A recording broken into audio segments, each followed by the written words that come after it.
En ce début d'été 1940, les victoires allemandes en Europe de l'Ouest inspirent d'autres dictateurs.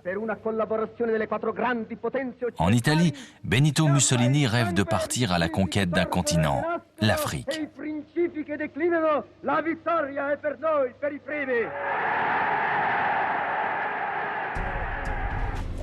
Le Duce veut reconstituer l'Empire romain, étendre les frontières de son pays, transformer la Méditerranée en mer italienne et retrouver la Mare Nostrum des Césars de la Rome antique.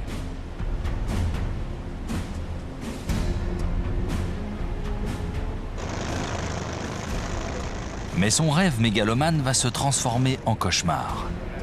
Un désastre qui finira par la mort du dictateur et dont les conséquences affaibliront considérablement son principal allié, Adolf Hitler.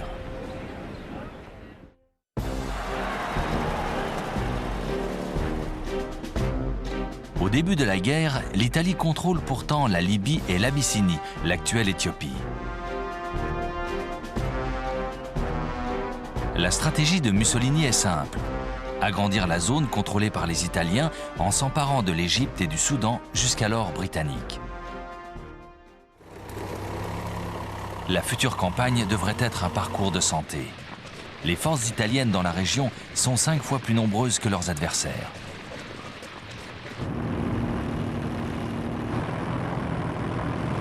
En septembre 1940, Mussolini lance l'offensive en Égypte.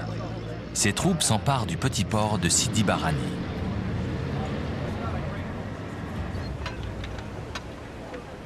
Une fois la ville prise, elle s'y retranche.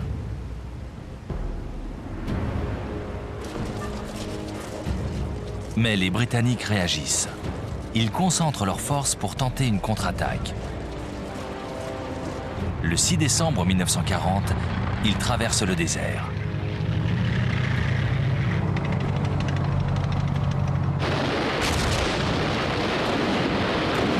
Quatre jours plus tard, ils bousculent les défenses italiennes.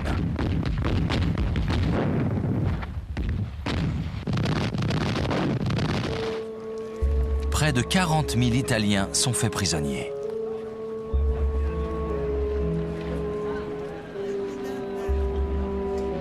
Cette défaite révèle déjà les faiblesses des soldats fascistes. Les vaincus battent en retraite vers la frontière libyenne.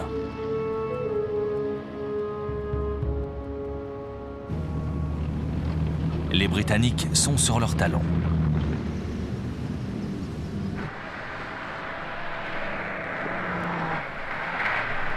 En moins d'un mois, les hommes du major général Richard O'Connor s'enfoncent en Libye sur près de 900 km.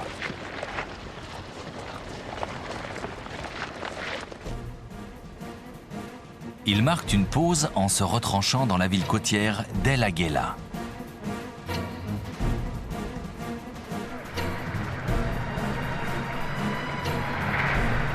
La moitié de la Libye italienne est tombée.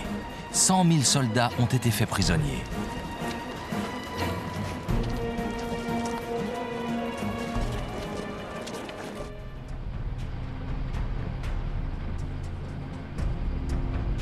Dans le même temps, les forces britanniques entrent en Abyssinie.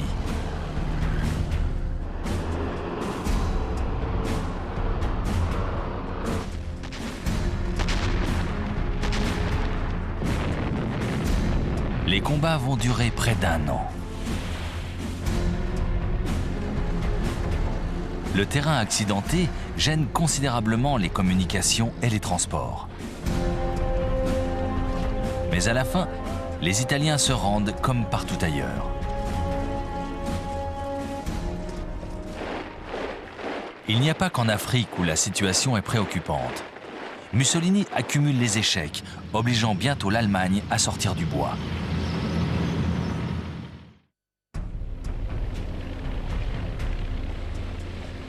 Deux ans auparavant, en avril 1939, conformément à ses plans de conquête, Mussolini avait ordonné l'invasion de l'Albanie. L'année suivante, il exigeait que la Grèce devienne une colonie italienne. Devant le refus des Grecs, il lançait une nouvelle invasion.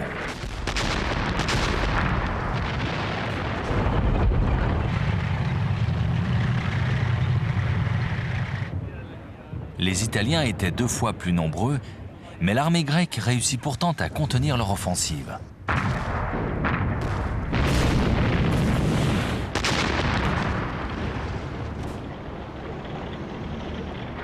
Pire encore, au début du mois de mars 1941, non seulement les troupes italiennes étaient repoussées du territoire grec, mais elles étaient aussi quasiment rejetées d'Albanie. Le Premier ministre britannique Winston Churchill avait promis aux Grecs de les aider. Mais les forces du Royaume-Uni étaient alors engagées sur tous les fronts. Fortes de leur succès en Afrique du Nord, des unités britanniques stationnées en Libye reçoivent l'ordre d'embarquer. Destination, l'Albanie.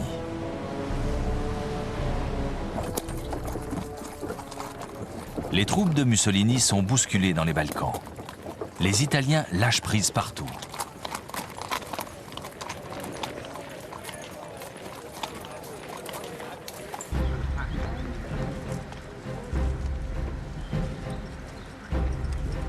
Hitler est devant un dilemme. Aider Mussolini en détournant certaines de ses forces ou l'abandonner à son triste sort.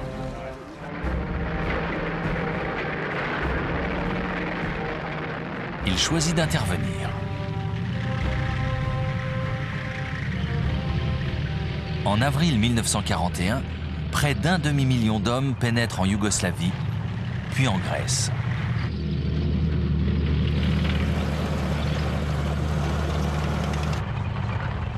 Alerté par les échecs de Mussolini, Hitler doit reprendre la main dans les Balkans, mais ce choix tactique demeure très risqué. D'abord, tout se passe parfaitement.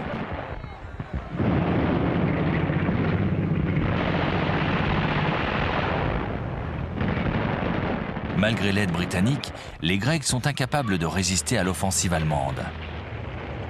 À la fin du mois d'avril, les forces de l'Axe s'emparent finalement d'Athènes.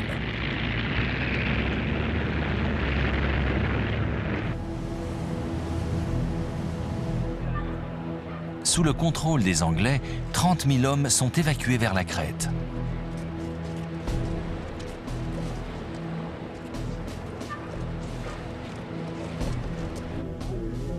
Mais Hitler décide de les en chasser.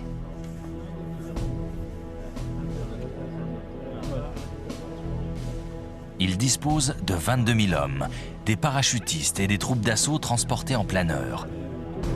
Cette force sera soutenue par 150 chasseurs bombardiers Stuka. Le 20 mai à l'aube, l'invasion débute.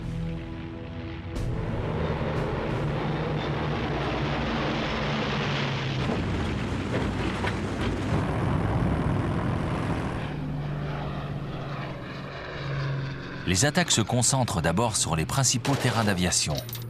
Les Alliés sont soumis à rude épreuve.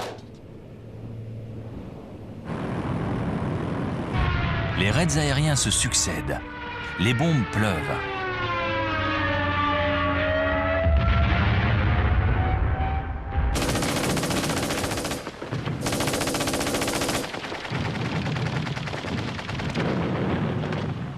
Bientôt, toutes les pistes d'atterrissage tombent aux mains des Allemands, qui y amènent aussitôt des renforts. Les Alliés sont repoussés sans cesse.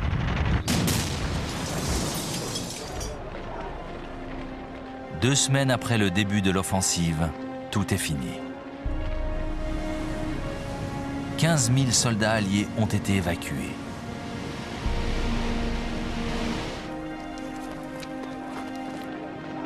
Mais près de 18 000 sont restés dans la nasse.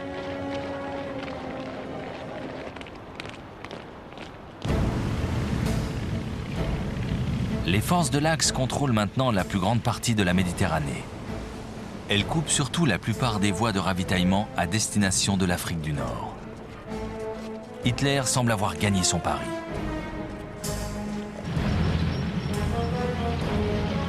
Désormais, il est en position idéale pour mettre un terme à la présence britannique en Méditerranée.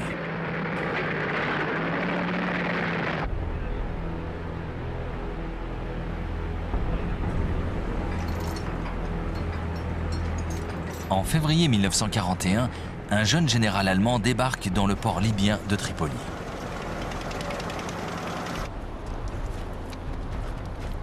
Erwin Rommel est l'un des éléments prometteurs de l'armée allemande. Hitler lui a confié la mission de secourir l'allié italien et de conquérir toute l'Afrique du Nord.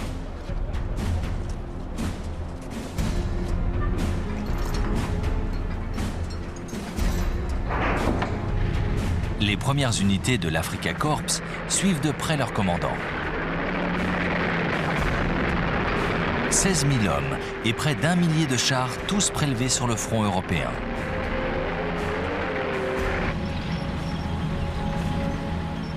Les forces de l'Axe sont supérieures en nombre, d'autant que leurs adversaires ont été décimés lors des opérations grecques et crétoises.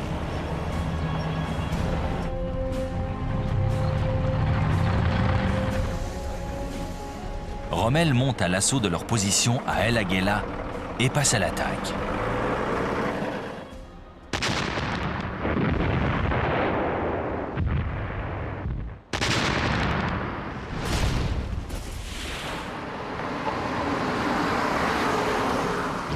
Lorsque les Britanniques se replient, l'Africa Korps les pourchasse.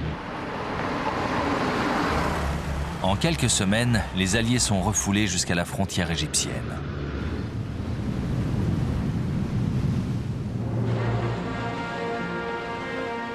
Lors de la retraite, une division australienne a même été piégée dans le port libyen de Tobrouk.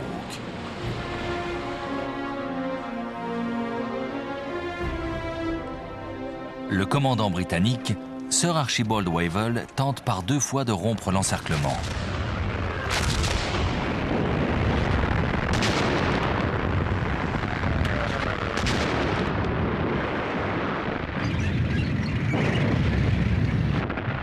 Et par 2 fois, les troupes de Rommel, solidement retranchées, repoussent les assauts. Les canons allemands écrasent les positions ennemies.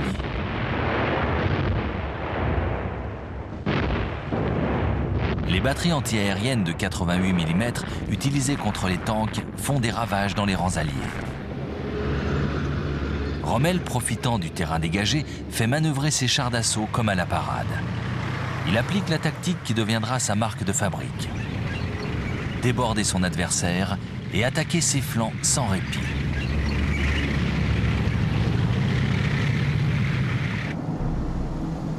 Ses talents de stratège lui vaudront un surnom, le renard du désert. Pour Sir Wavell, c'en est trop. Épuisé, il est remplacé par le général Claude Auchinleck. Celui-ci veut rompre l'encerclement de Tobrouk. Mais il refuse catégoriquement de tenter l'aventure sans renfort préalable.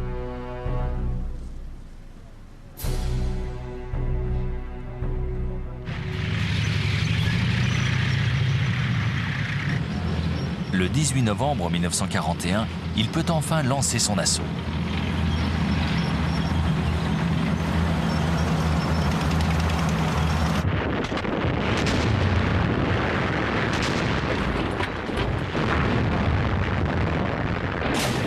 L'opération Crusader, croisade, débute par un long combat de blindés.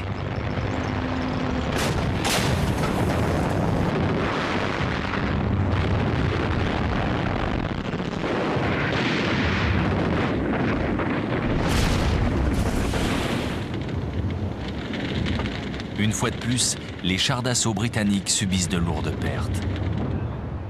Malgré ces dégâts, l'infanterie poursuit sa progression.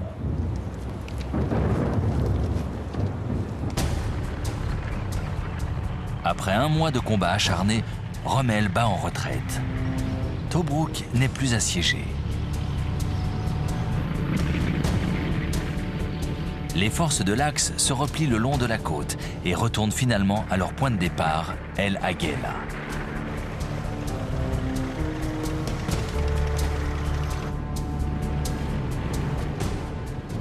Auchinleck est persuadé que pour l'instant, Rommel n'a aucune marge de manœuvre.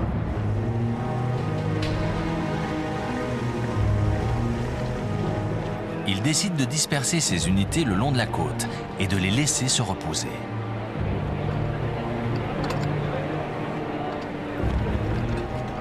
Il a tort.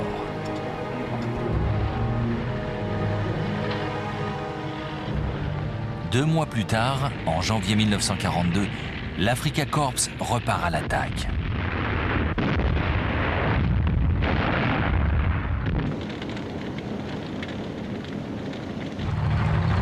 Il repousse les forces britanniques prises au dépourvu.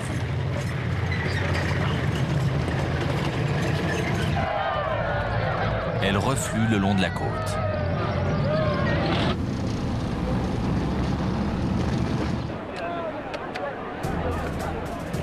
Les Alliés se réfugient derrière une nouvelle ligne de défense à l'ouest de Tobrouk.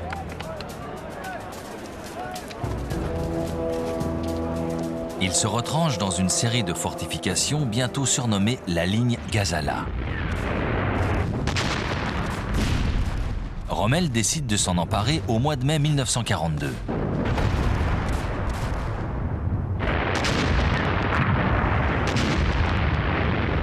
Une fois de plus, il lance ses blindés pour encercler les forces britanniques lors d'un ample mouvement de débordement. Ces chars surgissent derrière les positions ennemies. Mais cette fois, ses adversaires réagissent. Ils tentent à leur tour de déborder le flanc allemand.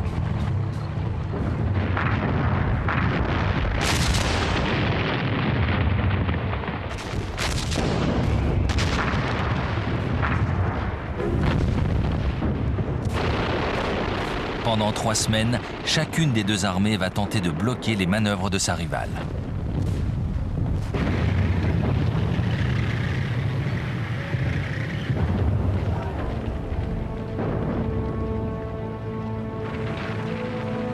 Les Britanniques sont près de rompre le combat.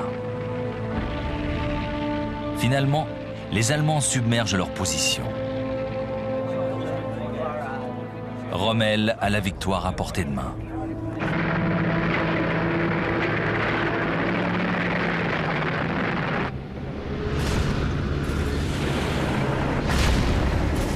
La retraite risque de se transformer en déroute. Auchinleck décide finalement de faire face. Ses troupes s'enterrent dans le village égyptien d'El Alamein. Son aile sud prend position dans la dépression de Katara, une zone impraticable pour les chars d'assaut.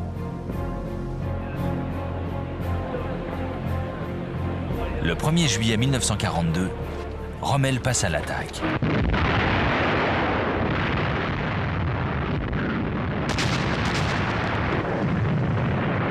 Mais cette fois, les défenses tiennent bon.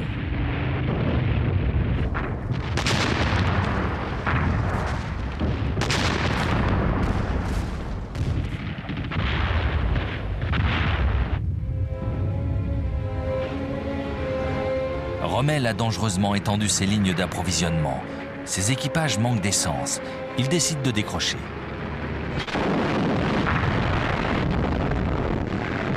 Mais Auchinleck s'attend à une contre-attaque. Jusqu'à la fin du mois de juillet, les deux adversaires se jettent l'un sur l'autre, comme deux boxeurs à bout de force.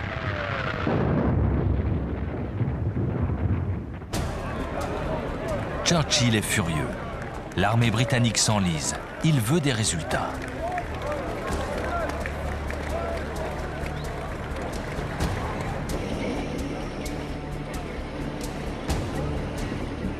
Pour lui, l'heure est venue de relever Auchinleck de ses fonctions. Ce ne sont pas moins de 2 généraux qui sont nommés pour le remplacer. À l'Est, le commandant en chef, le général Harold Alexander. Et pour diriger la 8e armée, un officier dont le nom va rentrer dans l'histoire, Bernard Montgomery. Les Alliés et les forces de l'Axe se sont écharpés pendant des mois. Mais aucun n'est sorti vainqueur et personne ne peut dire qui remportera la partie. Pour vaincre, les Britanniques n'ont qu'une solution: couper définitivement les voies d'approvisionnement allemandes.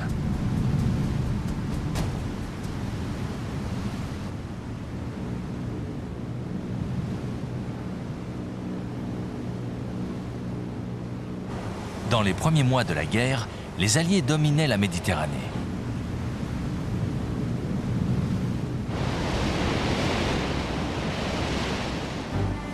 Les convois pétroliers provenant du Moyen-Orient la traversaient sans encombre. Les routes maritimes vers l'Inde et l'Asie étaient ouvertes.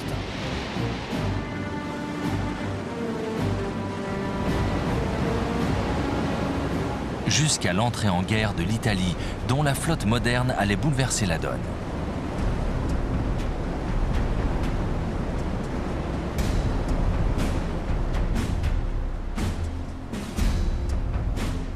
La stratégie italienne est simple.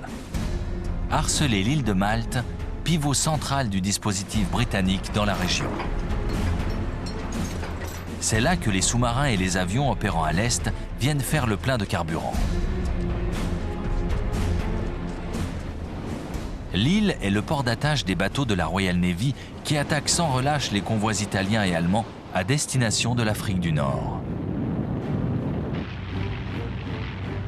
Durant l'été 1940, Mussolini décide de la faire bombarder.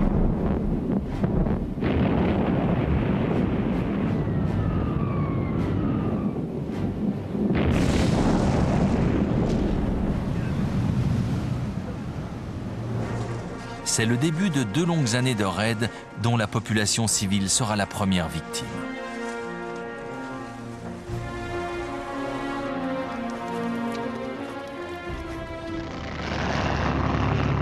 Les Britanniques sont d'abord totalement désemparés.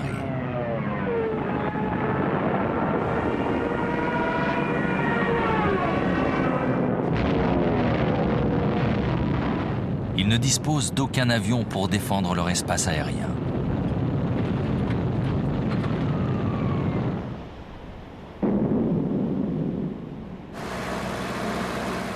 C'est presque par hasard que 4 biplans sont récupérés dans un état pitoyable.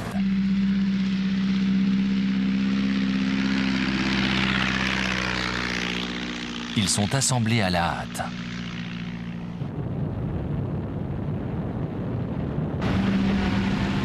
Et opposent finalement une farouche résistance. Pendant 3 semaines, durant cet été 1940, le sort de Malte ne tient qu'à un fil.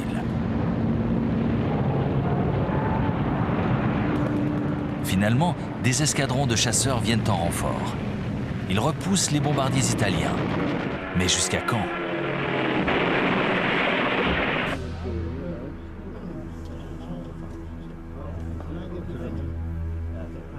S'ils veulent vraiment garder l'avantage dans la région, les Britanniques doivent intervenir.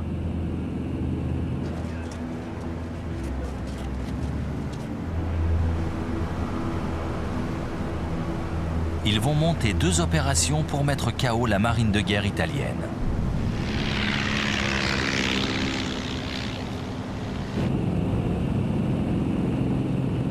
Dans l'après-midi du 11 novembre, 21 bombardiers torpédos décollent d'un porte-avions.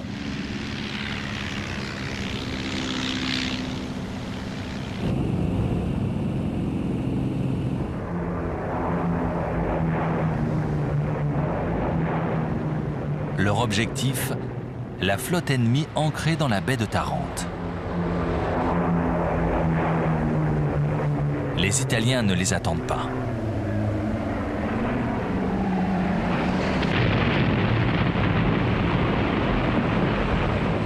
Après le raid, 3 des 6 navires de guerre italiens sont hors service.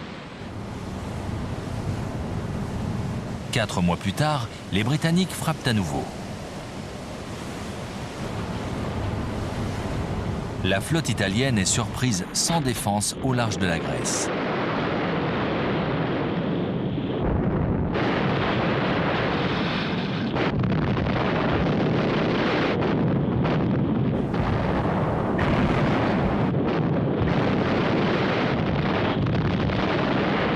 Un 4e bâtiment est gravement endommagé.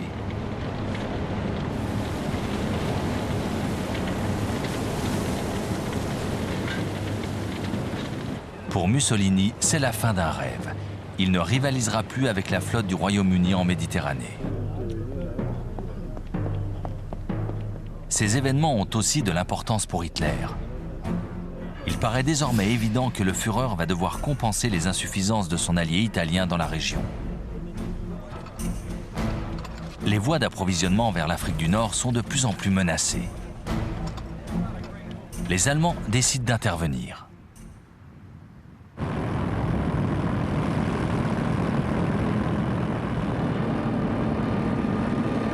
Au début de l'année 1941, la Luftwaffe ravage Malte.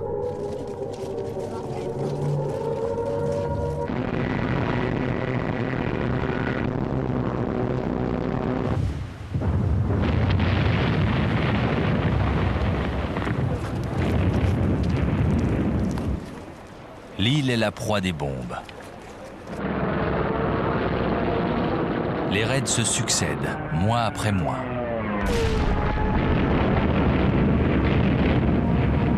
La garnison s'accroche.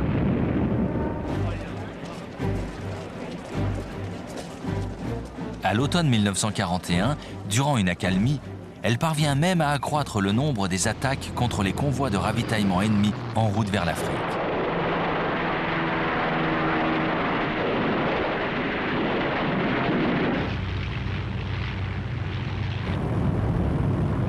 La Luftwaffe intensifie alors ses opérations.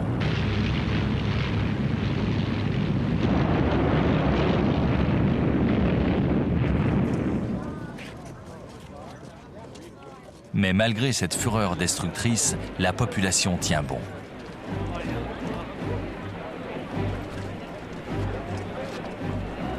Quatre mois de bombardements dévastateurs.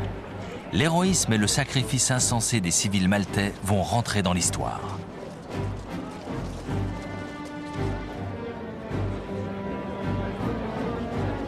Au mois d'avril 1942, l'île est décorée de la plus haute distinction britannique pour son courage, la Croix de Saint-Georges.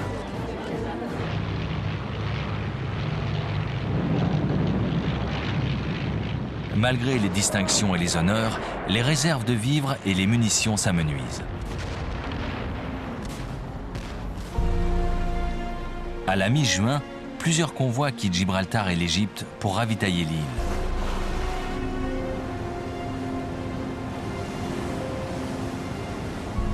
Mais les Allemands sont à l'affût.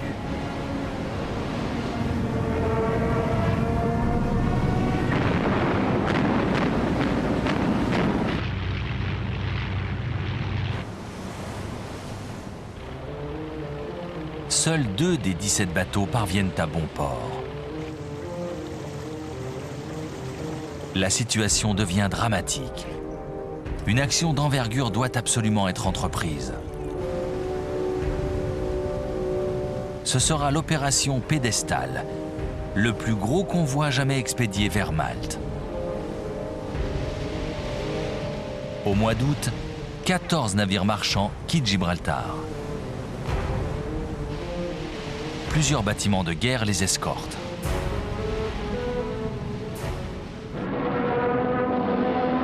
Mais la flotte allemande ne compte pas les laisser passer.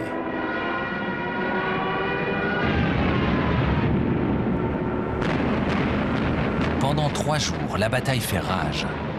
Les sous-marins et les avions de l'Axe n'ont qu'une seule mission, couler leurs adversaires, empêcher la livraison des précieuses denrées.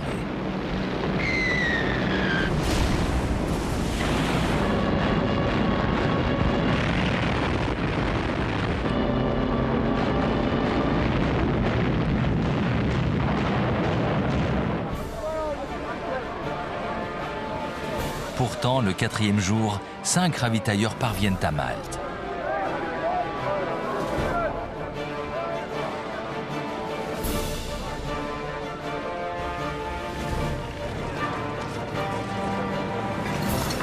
Le peu qu'ils transportent suffit à approvisionner l'île. Malte est sauvée. Ces avions vont pouvoir continuer de harceler les convois de l'Axe en route vers l'Afrique du Nord.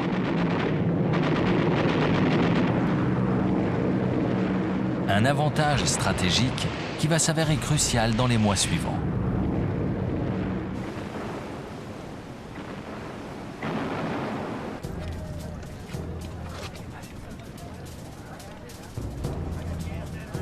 Churchill est excédé par la résistance de Rommel en Afrique du Nord. Les généraux Alexander et Montgomery doivent anéantir l'Africa Corps.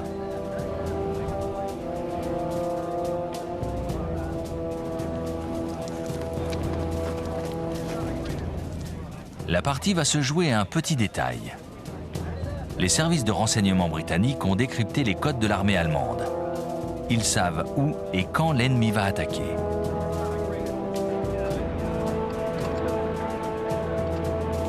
Le renard du désert n'est plus imprévisible.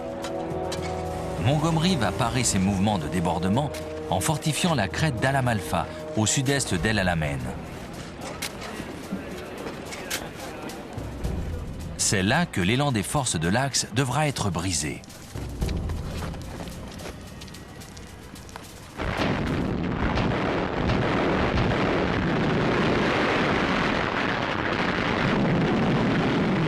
La bataille va durer 3 jours.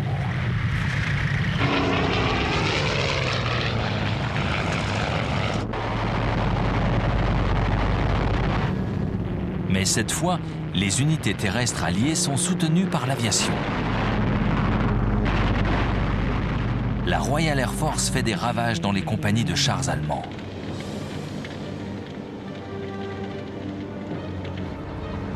Rommel est contraint d'abandonner. Ses blindés n'ont plus d'essence, ils battent en retraite.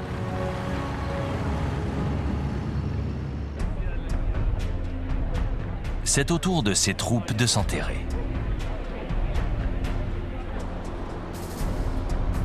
Rommel établit une ligne de défense entre l'impénétrable mer de sable et la côte méditerranéenne.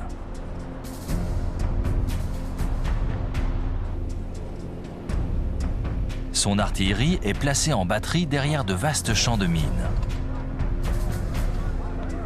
Les divisions de Panzer restent en réserve, prêtes à neutraliser rapidement une éventuelle percée. Montgomery n'ignore pas la solidité de ce formidable rempart. Il sait aussi qu'il ne pourra jamais le contourner.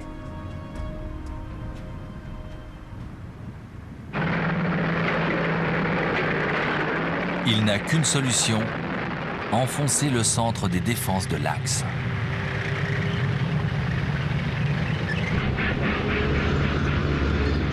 Il dispose désormais de matériel livré par les États-Unis, dont les chars Lee et Sherman, armés d'un canon de 75 mm.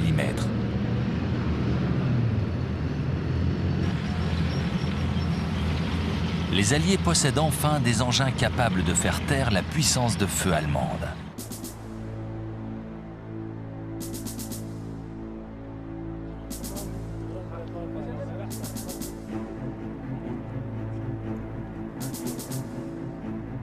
Dans la soirée du 23 octobre 1942, les Britanniques déclenchent un feu d'enfer sur les positions de Rommel.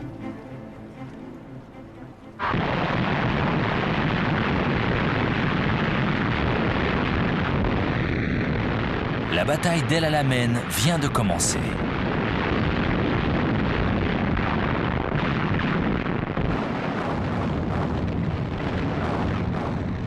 Profitant du bombardement, les sapeurs alliés ouvrent des passages dans les champs de mines.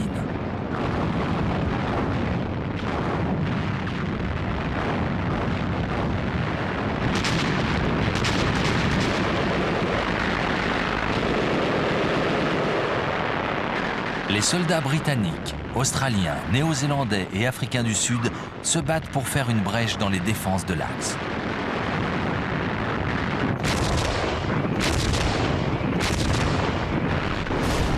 L'artillerie allemande fait des ravages dans leurs rangs. Dans les deux camps, les pertes sont sévères.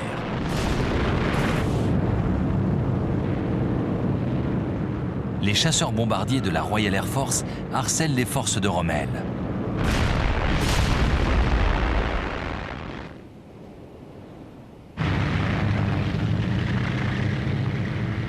Finalement, après 10 jours de lutte, les Alliés brisent toute résistance. Le jour suivant, Rommel se retire.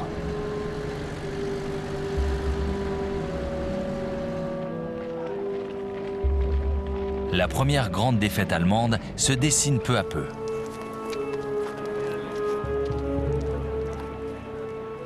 Churchill ne cache pas une certaine satisfaction. Ah, this is not the end.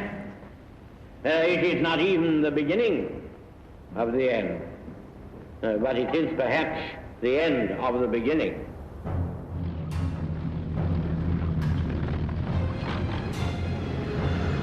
Pendant 2 mois et demi, manœuvrant le long de la côte méditerranéenne, Montgomery repousse son adversaire vers l'ouest, vers la Tunisie.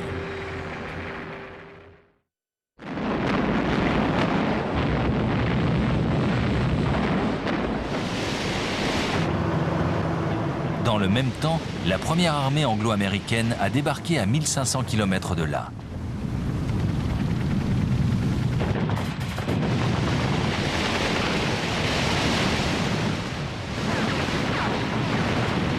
L'opération Torche lui permet de prendre pied au Maroc et en Algérie, alors possession française. Ce corps expéditionnaire va bientôt se mettre en marche vers la Tunisie.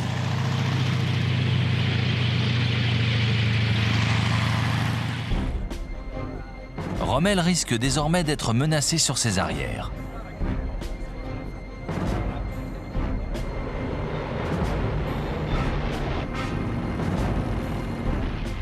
Il compte sur les renforts venus d'Europe pour consolider ses positions et résister à l'écrasement.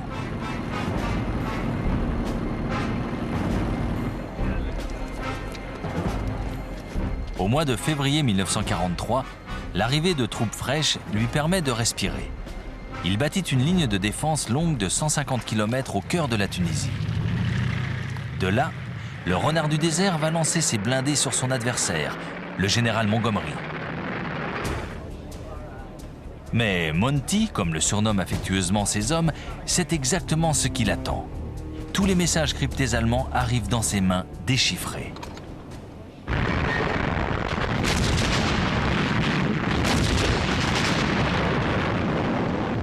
L'artillerie britannique démantèle l'offensive. Les Panzers sont cloués sur place. C'est la dernière bataille de Rommel en Afrique du Nord.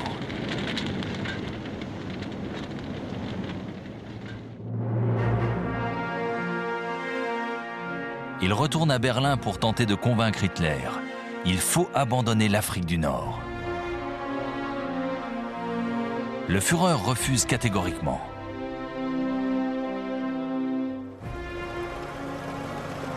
Il commet une grave erreur.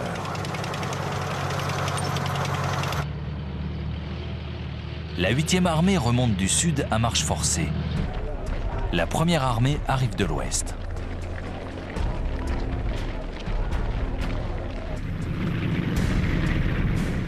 Le 7 mai, les troupes américaines prennent le port de Bizerte. La 7e division blindée britannique, les fameux rats du désert, a pénétré dans Tunis.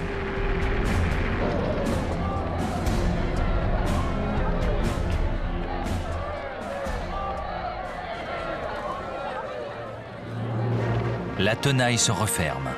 Les troupes de l'Axe sont piégées.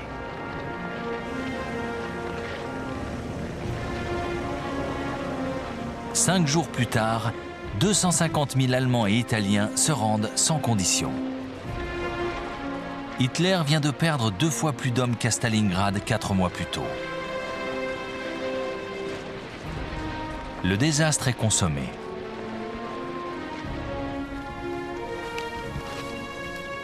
Le jour suivant, le commandant en chef des forces britanniques sur le théâtre des opérations, le général Harold Alexander, écrit à Winston Churchill « Monsieur, il est de mon devoir de vous rendre compte que l'ennemi a cessé toute résistance. Les rivages de l'Afrique du Nord sont entre nos mains. »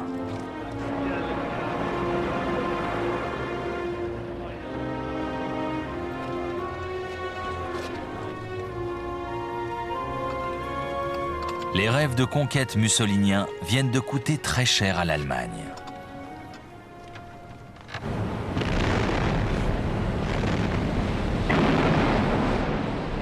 Cette défaite en terre africaine va avoir bien d'autres conséquences.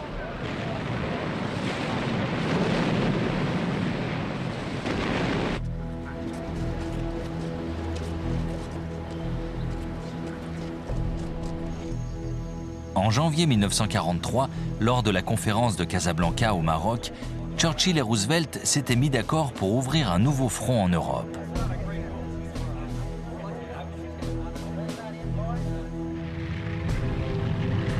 Le meilleur endroit semblait l'Italie, sérieusement fragilisée par ses échecs militaires en Afrique. Restait à savoir où les troupes devaient débarquer. En Sardaigne ou en Sicile?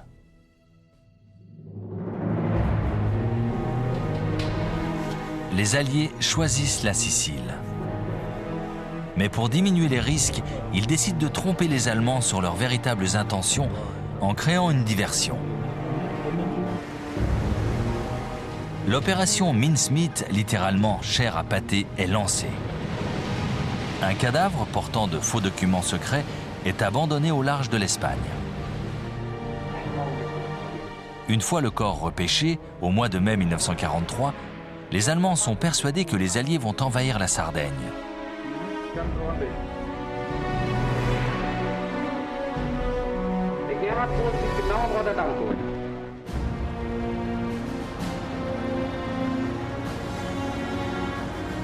Les messages décryptés par les services de renseignement britanniques sont formels. Les Allemands ont été bernés.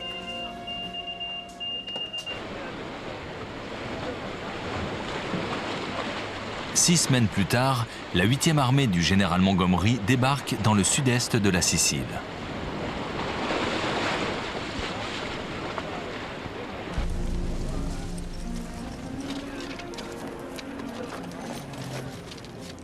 Les Italiens n'opposent qu'une très faible résistance.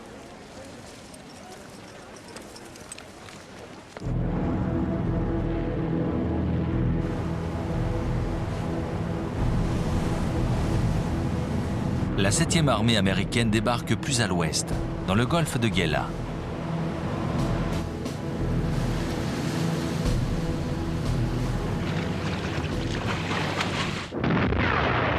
Une fois de plus, l'armée italienne se débande.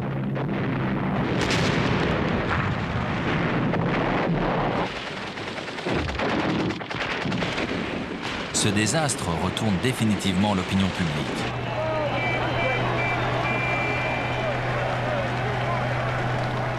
Mussolini est renversé par un soulèvement populaire. En secret, le nouveau gouvernement négocie aussitôt les conditions d'un armistice.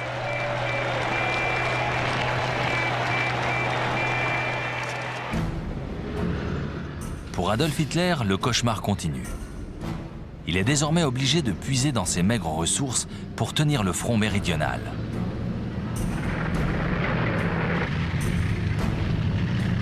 Il ordonne à ses officiers de résister malgré la défection du gouvernement italien.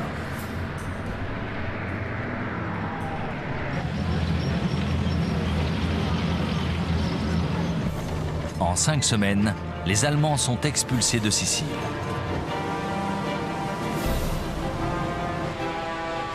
Les Alliés débarquent sur le continent et progressent à l'intérieur des terres.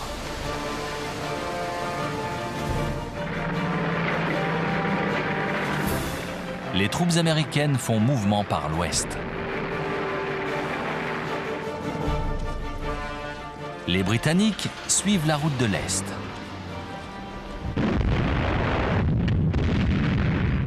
Les Allemands se défendent comme de beaux diables.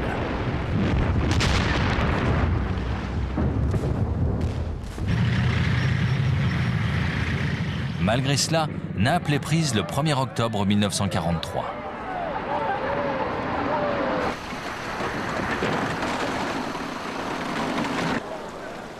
Mais les Alliés sont bientôt ralentis.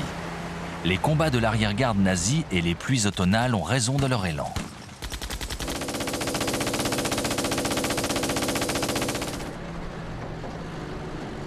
Ce n'est qu'à la fin du mois de novembre qu'ils atteignent la ligne Gustave, un ensemble de fortifications qui leur barre la route du Nord.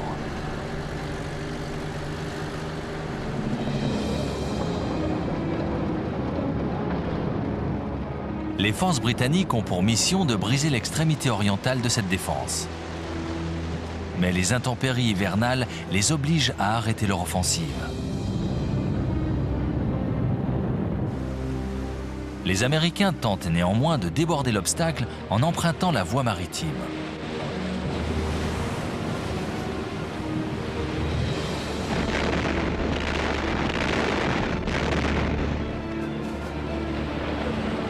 Le 22 janvier 1944, ils débarquent à Anzio, à 90 km derrière la ligne Gustave.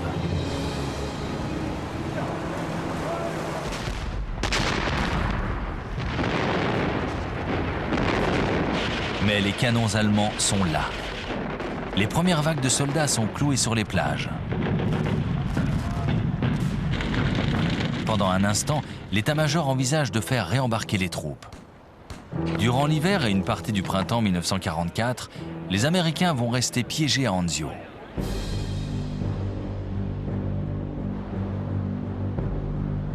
Pour s'emparer de la ligne Gustave, accrochée aux pentes des Apennins, les Alliés décident de faire tomber un élément essentiel du dispositif de défense, le monastère du Mont Cassin.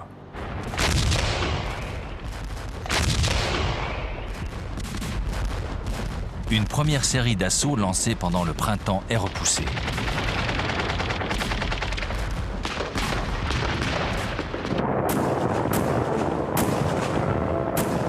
Chaque tentative semble vouée à l'échec. Les Alliés décident de bombarder le monastère.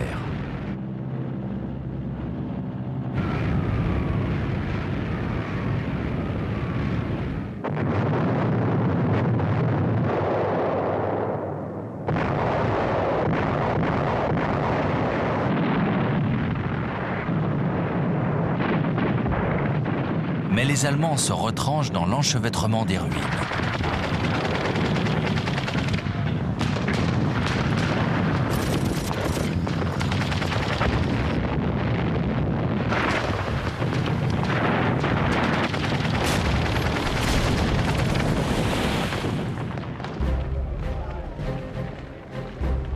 À la fin du printemps 1944, les lignes allemandes cèdent.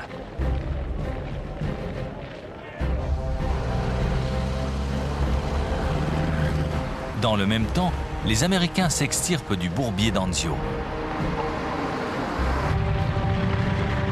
Les forces alliées convergent rapidement sur Rome.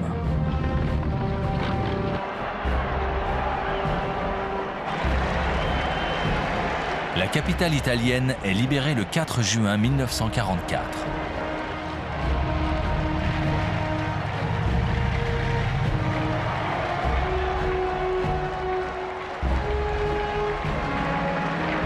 Pour Hitler, c'est un nouveau revers. Il est à deux doigts de perdre l'Italie.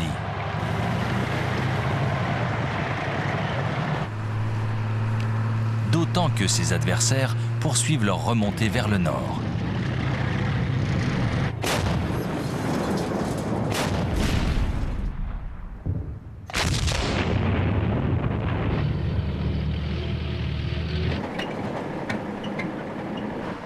Les troupes nazies n'ont plus qu'une solution, se retrancher derrière la ligne gothique à quelques kilomètres au nord de Florence.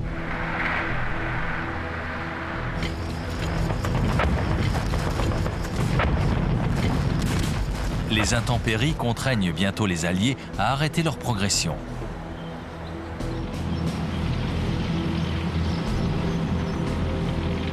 Les adversaires se font face jusqu'au printemps 1945, date à laquelle l'Italie tombe définitivement.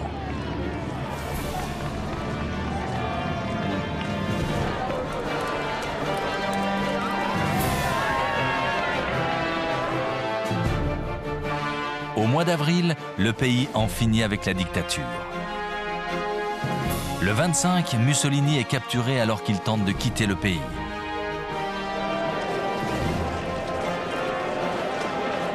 Fusillé par ses partisans le 28, son corps est exposé à la foule dans le centre de Milan. Ses choix politiques ont mené sa nation au bord du gouffre. La chute du fascisme italien laisse Hitler complètement seul. L'armée allemande est au bord de la rupture. Elle ne dispose plus d'aucune réserve. Ses unités battent en retraite sur presque tous les fronts.